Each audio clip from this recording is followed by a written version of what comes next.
நம்ம 12th சாப்டரோட first illustration தான் பார்க்க போகிறோம்.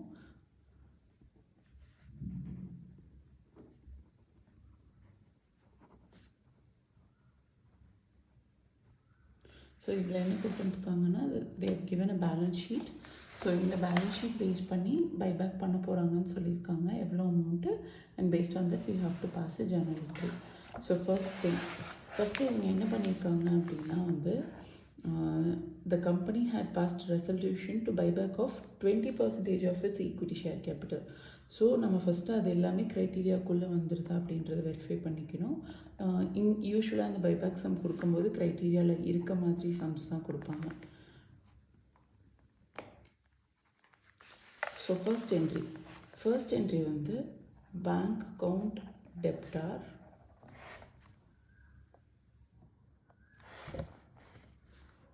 to profit and loss account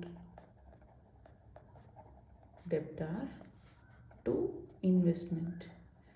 இது எதுக்காக இந்த என்ட்ரி போடுறோம் அப்படின்னா,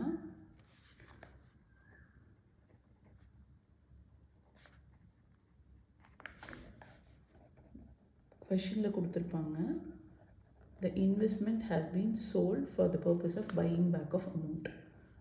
ஸோ இதில் எப்படி இந்த அமௌண்ட் வந்தது அப்படின்னு பார்த்தீங்கன்னா, நமக்கு வந்து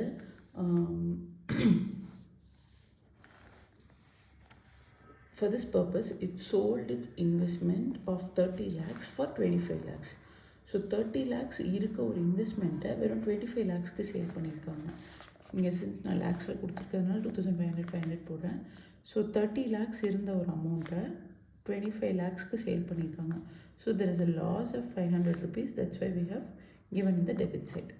Okay. ஸோ ஃபஸ்ட்டு இன்வெஸ்ட்மெண்ட்டை சேல் பண்ணிட்டாங்க. நமக்கு இப்போ என்ன ஆகுது அப்படின்னா, இந்த இன்வெஸ்ட்மெண்ட் சேல் பண்ணுறதுனால எனக்கு 2500 கேஷாக இல்லைனா அக்கௌண்ட்டில் வந்து என் பேங்க் அக்கௌண்ட்டில் அமௌண்ட் வந்துருச்சு.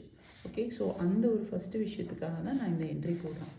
So bank account, profit and loss account to investment account. இன்வெஸ்ட்மெண்ட்டை சேல் பண்ணியிருக்கேன். The amount which I have received is debit. Profit and loss debit balance, loss இருக்கிறதுனால I have showed in loss. Investment has gone out, sales பண்ணிட்டதுனால 3000 இங்கே போட்டிருக்கேன். So second entry equity share capital. Equity share capital account டெப்டார் premium payable on buyback account debtor to equity share capital buyback. So இது என்ன அப்படின்னா, இதுதான் main entry. Being the amount due, நான் எவ்வளோ buyback வாங்கணுமோ அந்த அமௌண்ட்டுக்கு வந்து நான் என்ட்ரி பாஸ் பண்ணி வைக்கிறேன் on buyback of equity account. So இது எப்படி போடணும் அப்படின்னு பார்த்தீங்கன்னா, நமக்கு they have given 20% of its equity share we are going to buy back. கரெக்டாக? ஸோ இங்கே பார்த்தீங்க அப்படின்னா நோட்ஸில் கொடுத்துருப்பாங்க, கொஷனில் பேலன்ஸ் ஷீட்டோட நோட்ஸில் கொடுத்துருப்பாங்க 3 lakh equity shares. இதில் 20%. ஓகே. ஸோ நம்ம வந்து 3 lakhல 20% எவ்வளோன்னு பார்த்தீங்கன்னா 600. ஓகே.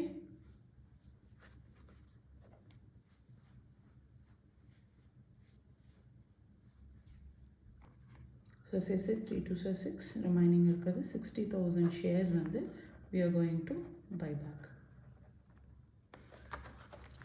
இந்த 60,000 ஷேர்ஸ் என்ன பண்ண போகிறோம்னா 15 rupees வச்சு பை பண்ண போகிறோம். That is actual price is 10. So 60,000 into 10, first அந்த 6 lakhsக்கு உண்டான அமௌண்ட்டை வந்து இங்கே பைபேக்கில் போட்டுட்டு நம்ம எவ்வளோ ப்ரீமியம் கொடுத்து வாங்க போகிறோம் 5. ஸோ 6 5 3 lakhsக்கு உண்டான அமௌண்ட்டை வந்து நம்ம இங்கே போட்டுடுறோம். ஸோ டோட்டலாக we are going to use the amount of 90 lakhs, whereas 60 lakhs மட்டும்தான் it is going to be the equity share capital ஓட 10 rupees, whereas in the 5 rupees is going to be a premium. Okay, second entry. Next இப்போ நம்ம என்ன பண்ண போகிறோம்னா இந்த 900 we have to pay. So எப்படி பே பண்ண போகிறோம்? ரொம்ப simple. Equity share capital account டெப்டார்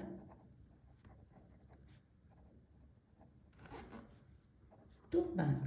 நம்ம கையில் இருந்து அந்த ஹோல் 90 lakhs அமௌண்ட்டை பே பண்ண போகிறோம். ஓகேவா? ஸோ இங்கே இந்த 90 lakhs அமௌண்ட்டை நம்ம பே பண்ணிட்டோம். ஓகேவா? இது எதுலேருந்து யூஸ் பண்ணணும் அப்படின்னா free reserve or the account we have in bank. இது இன்னும் எக்ஸ்பிளைன்டாக அடுத்த இல்லுஸ்ட்ரேஷன்ஸில் சம்ஸில் வரும் பார்க்கலாம். இங்கே நம்ம இந்த 900 rupees 15 rupees போட்டு பே பண்ணியிருக்கோம். அவ்வளோதான். ஸோ நெக்ஸ்ட்டு இது முடிஞ்சுது. இப்போ பைபேக் ஆஃப் ஈக்விட்டிஸ் முடிஞ்சுது. ஆனால் நம்ம ஆக்சுவலாக 600 தான் பே பண்ணியிருக்கோம். எக்ஸ்ட்ரா 300 பே பண்ணியிருக்கோம்.